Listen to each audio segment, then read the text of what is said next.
పూసాయమ్మ ఎన్నేలా ఇక ఆనందంతో పులకించేను ఈ నేల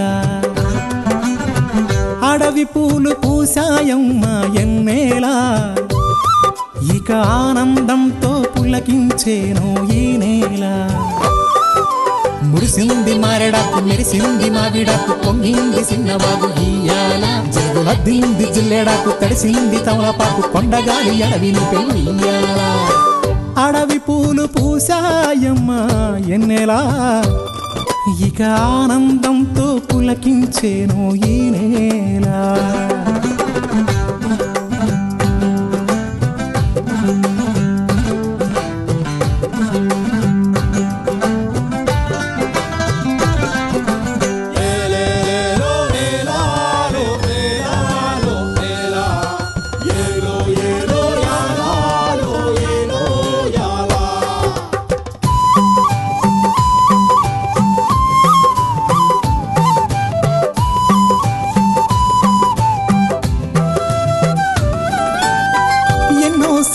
ఆశలున్నాయి ఎన్నో ఊసులు పంచుకున్నాయి కలిసే తోడుగా బతికేలా గువ్వలు గూడు కట్టుకున్నాయి గుండెల్లో ప్రేమ నింపుకున్నాయి కాలం కలిసే రావాలా ఈ అడవే మా ఊరు కారడవే కన్నూరు ఈ చెట్టు సేమలు మాకు చుట్టాలే మాకున్న కట్టాలు తీరుత్తది అమ్మోరు మా పిల్ల జల్ల సల్లగా నూరేళ్ళు ఉండేళ్ళు దీయించు తల్లి మిల్మేరు మిలమిల సెలయేటి గలగల సిన్నారి నవ్వున నిలవాల కళ్ళ కపటాలు ఎరగని ఈ మంచి మనసుల బతుకుల్లో తొలి పొట్టు కొడవాల అడవి పూలు పూసాయమ్మ ఎన్నేలా ఇక ఆనందంతో పులకించేను ఈ నేల ఇక ఆనందంతో పులకించేను ఈ నేల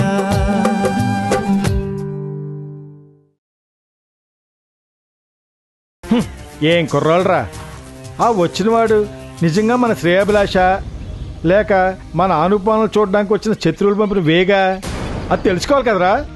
తప్పు అయిపోయింది, ఇంకెప్పుడు ఇటువంటి తప్పు చేయను, క్షమించు. నువ్వు నన్ను క్షమించమంటావు కాదురా, ఒకవేళ అక్కడ ఏదైనా జరగకూడదు జరిగి మన అందరూ భయపడుతున్నట్టుగా ఏదైనా ప్రమాదం జరిగితే. మొన్న వచ్చిన ఆఫీసర్ గారు ఈయనే. అవునా, చూసావా మనం ఇంతవరకు తెలుసుకున్నావా, ఇంతలోనే పచ్చిచ్చమయ్యా. ఇంతకీ ఈ ఆఫీసర్ శ్రీధర్ గారిని ఎవరు పంపించారో తెలుసా? ఎవరు పంపించారు? మన రవిబాబు. మన రవిబాబా? ఈ సూర్యుడికేంట్రా బాబు ఒళ్ళంతా కుదుపులతో దండం పెట్టాలి. అంత ఒళ్ళు హోనమయ్యేటట్టుగా ఎందుకు దండం పెట్టడం? హాయిగా నుంచుని దండం పెట్టచ్చు కదా. తప్పు, కాళ్ళు పోతాయి.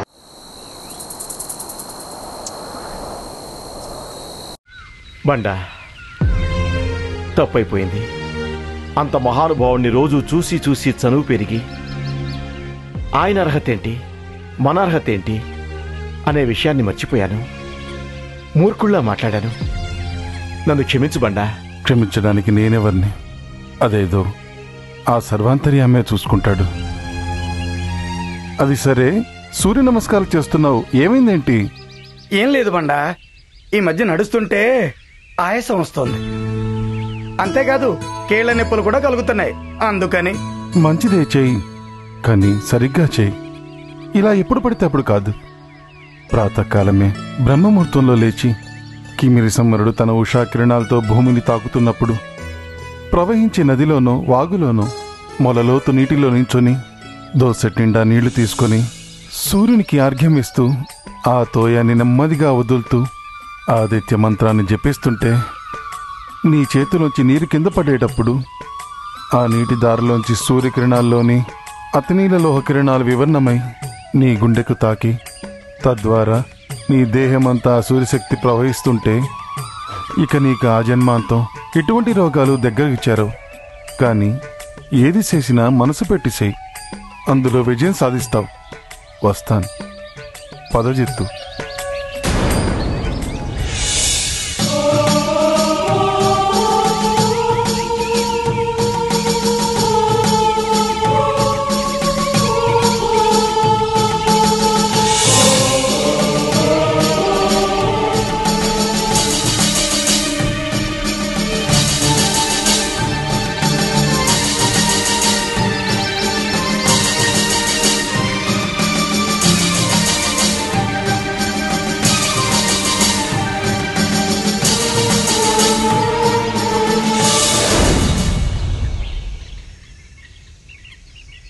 బండా, ఏ విషయం గురించైనా నువ్వు అవలేలాగా అలవోగ్గా చెప్పేస్తావు. ఇది నీ పుట్టుక వల్ల నీకు కలిగిందా, లేక నీకున్న జ్ఞానం అలాంటిదా? లేదు జిత్తు, క్షేత్రబీజ ప్రాధాన్యతల కంటే మనిషిని పరిసరాలు, వ్యక్తుల మనసులు ఎక్కువగా ప్రేరేపిస్తాయి. పుట్టుకతో ప్రతివారు జ్ఞానులే, కానీ అతని పరిసరాలను బట్టి అతనిలో అవగాహన, ధారణ ఆధారపడి ఉంటాయి. తన చుట్టూ ఉన్న పరిసరాన్ని ప్రతి క్షణం అవగాహన చేసుకుని ముందుగా ధారణ చేయాలి. అంటే మనసులో మర్చిపోకుండా నిలుపుకోవాలి. దీనికి కొంత ఏకాగ్రత అవసరం. ఇక అలా ధారణ చేసిన దాన్ని అవసరం వచ్చినప్పుడు పునశ్చరణ చేసుకోవాలి. అంటే గుర్తు చేసుకోవాలి. అప్పుడే ఆ వ్యక్తి జ్ఞానవంతుడిగా గుర్తింపబడతాడు, విజయాలు సాధిస్తాడు. కురుక్షేత్ర యుద్ధంలో కర్ణుడికి జరిగిన లోపం పునశ్చరణ. అంటే అవగాహనలో తను సంపాదించిన జ్ఞానాన్ని సరైన సమయానికి గుర్తు చేసుకోలేకపోవడం అతని పరాజయానికి కారణం. ఒక రకంగా అతని మీద కూడా పరిసరాల ప్రభావం పడిందనే చెప్పాలి. సజ్జన సాంగత్యం వదిలేసి దుర్జన సాంగత్యం చేశాడు కాబట్టే అతనికి పునశ్చరణ అంటే గుర్తు చేసుకునే ప్రక్రియ లోపించింది. ఒకప్పుడు నాలాగా అన్నమాట. రమణ దొర లాంటి వాడితో తిరిగి నేను దుష్టులా ప్రవర్తించేవాడిని కదా. ఇప్పుడు లచ్చన్న, రవిబాబు లాంటి వాళ్ళతో సేరి నువ్వు సజ్జనవయ్యావుగా.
ఒరే బండా, ఈ వేరుని ఈ వేరుతో కలిపి పొడి చేసి గంధకం పొడితో వస్త్రగాలితం చేస్తే దేని పైపోతగా వాడచ్చో తెలుసా? చర్మం పెలుసుబారి పొట్టు రాలే వ్యాధి నుంచి అద్భుతంగా కాపాడుతుంది.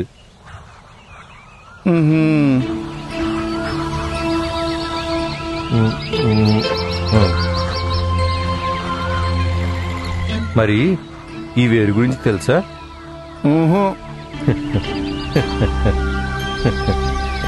తెలియదా పిచ్చివాడా? ఇది చిన్న పిల్లలకు కూడా తెలిసిన తులసి మొక్క. ఇది కూడా తెలియదు అంటే నువ్వు ఎంత ముభావంగా ఉన్నావో అర్థమవుతుంది.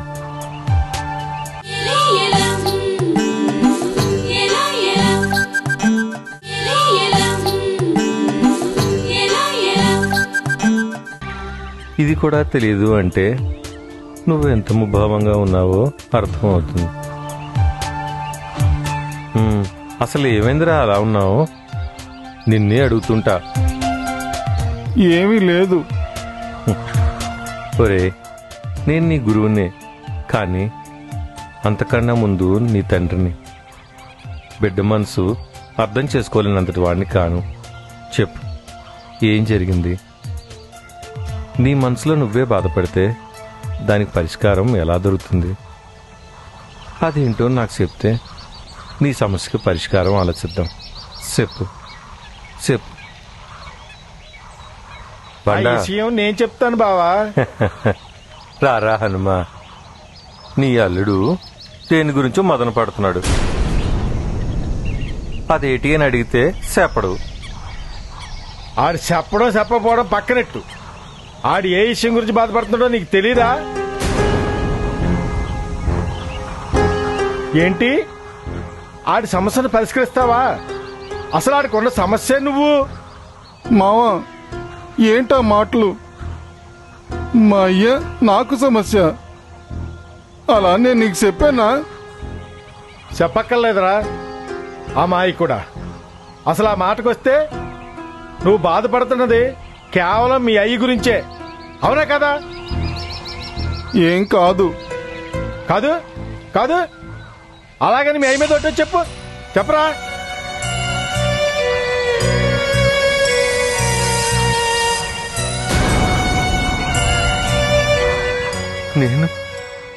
నేను వాడికి సమస్య ఎందుకయ్యాను రా హనుమా? నువ్వన్నా చెప్పు. ఇంకెందుకు, జాతర రోజులు దగ్గర పడ్డాయా? అందరి మనువులు నిర్ణయించేశారా? ఇక ఈ బండ శివంగల మనువుల గురించి మాత్రం పెద్దాడివి ఏమాత్రం పట్టించుకున్నావా? అది అది ఆడి బెంగకు కారణం, నీతో ముభావంగా ఉండడానికి కూడా కారణం. ఏరా బండ, మావ చెప్పేది నిజమైతే నాతో చెప్పొచ్చుగా. అదేం కాదయ్యా, అట్టా అయితే నీతో చెప్పకుండా ఉంటానా? అది కాకపోతే నా మీద ఒట్టేసి చెప్పొచ్చుగా. చెప్పు, అది నిజం అవునా?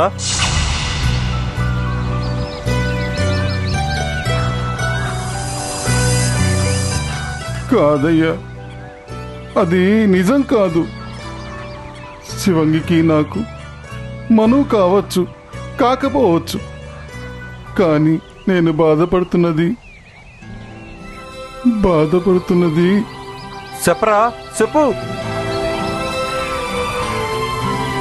నీకు అటువంటి బెంగ బాధ లేకపోతే ఏమైందో నిజం చెప్పరా? చెప్పరా బండ. అయ్యా, అన్నీ తెలిసిన వాడివి, అందరికీ మంచి దారి చూపించేవాడివి, ప్రాణం పోయి పాడెక్కుతున్నవాడిని కూడా బతికించినోడివి. నాకు తల్లి, తండ్రి, గురువు, దైవం, తోడు, నీడ అన్నీ నువ్వే అయ్యి నా ఎదుట నిలిచిన వాడివి. అటువంటిది నువ్వు లేకుండా మేమందరం ఎలాగయ్యా బతికేది?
అవును బావా,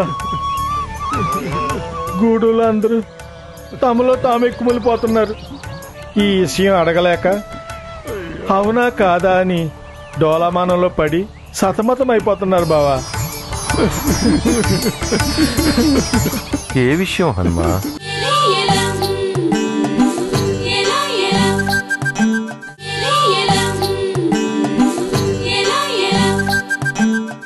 గూడులో అందరూ తమలో తాము ఎక్కుమలిపోతున్నారు. ఈ విషయం అడగలేక అవునా కాదా అని డోలామానంలో పడి సతమతం అయిపోతున్నారు బావా. ఏ విషయం హనుమా? ఆ గ్రహణం రోజున సంజీవుని కనిపించిన తర్వాత ఈ పిల్లల మనువైన తర్వాత నువ్వు మా చెల్లెమ్మ మాకు దూరం అవుతారని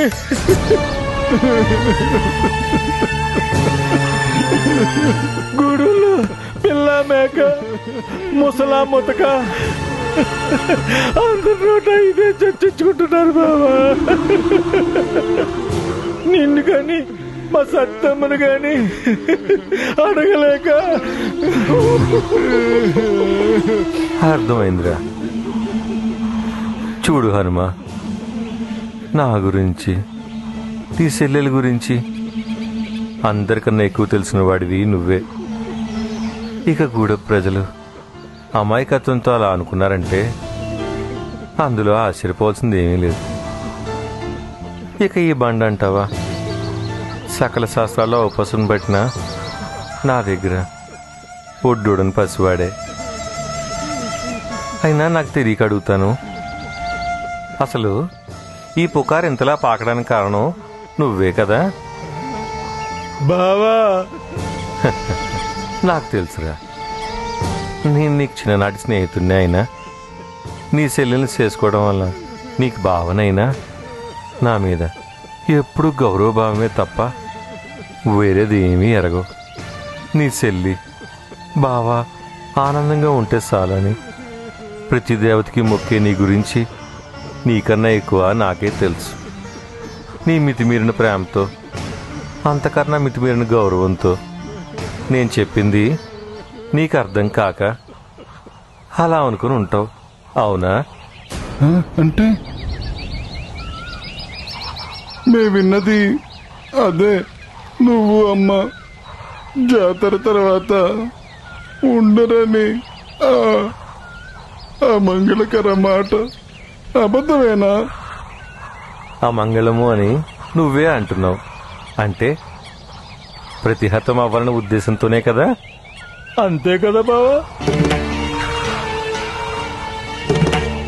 ఎక్కడో ఎవరో నీటిలో కొట్టుకుపోతుంటే ఆ మాట విన్న వారు ఎవరైనా వాళ్ళు హాయిగా ప్రాణాలతో బతికి బట్టకట్టాలని కోరుకుంటారు.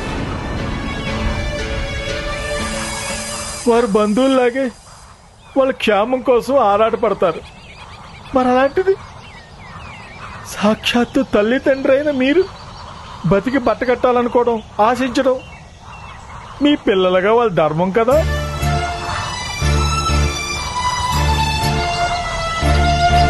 ఇటువంటి అపశకున మాటలు వింటుంటే అవి పీడకలలా తొలగిపోవాలనుకోవడం అభిమానం కాదా? నేను కాదు అనటం లేదురా.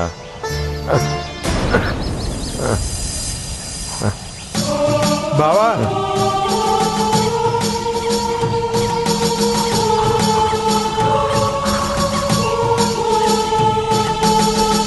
బావా,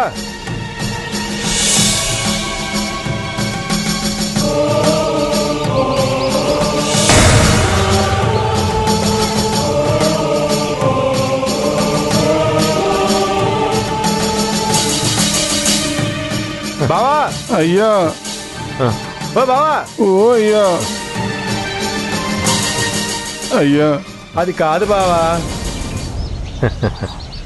నేను కాదు అనటం లేదురా, కానీ వివేకానికి, అవివేకానికి, జ్ఞానానికి, అజ్ఞానానికి, సుబుద్ధికి, మందబుద్ధికి, తెలివికి, మూర్ఖత్వానికి, ఇలా మంచి చెడులకు ఎంత వ్యత్యాసం ఉందో అంత వ్యత్యాసం ఉంది మీరు బాధపడే విషయంలో.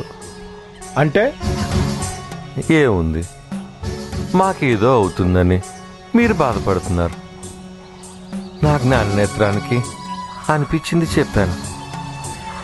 అది మంచా చెడా అని ప్రస్తుతానికి నాకు తెలీదు.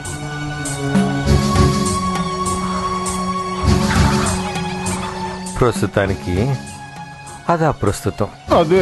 అదే నా బాధ. నీకు అమ్మకి ఏమవుతుందని కాదు, మాకు దూరం అవుతున్నారన్నదే నా బాధ. పిచ్చివాడా, రామలక్ష్మణులు దూరం అవుతున్నప్పుడు దశరథుడు ఎంతో బాధపడ్డాడు. అలాగే మీరు నాకు దూరం అవుతున్నందుకు నేను బాధపడాలి కానీ మీరు కాదు. ఎందుకంటే మేము పండుటాకులు, మీరు ఇప్పుడిప్పుడే చిగురిస్తున్న కొమ్మలు.